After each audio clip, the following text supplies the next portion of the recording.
And of course, we've got to have reporting. So we Of use course. Power BI because we're using the Power Platform within Teams.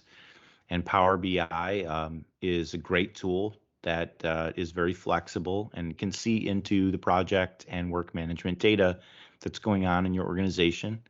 And it can display that within another tab in your project channel. So you can have your portfolio level reporting or your individual project status report.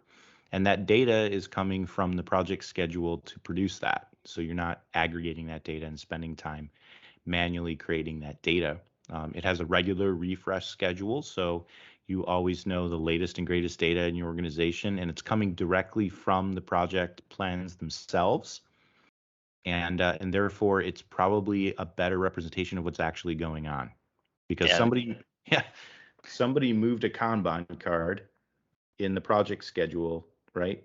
That was the person that was responsible for the task, moved it to the done pile, and it just reflected in the report. And you alluded to earlier, one of the big key challenges is things in disparate and trying to aggregate information for reporting. The holy grail of project management to a certain extent is what you just mentioned, is being able to have an automated dashboard where the information is being drawn from where the work's being managed, which is now at a closer proximity to the work that's being done. It's easier to do, Mm-hmm.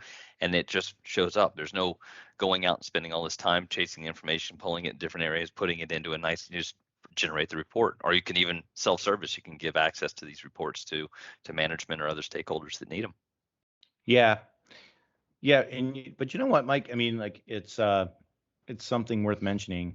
If you've got a dashboard today that's being manually created for you and everything's green and it looks great and you're hitting all your KPIs and your targets and nobody's having any issues or risks, then it's probably not accurate. And once you start using this, you're probably going to have a lot more yellows and a lot more reds in your organization, but at least you'll know about it.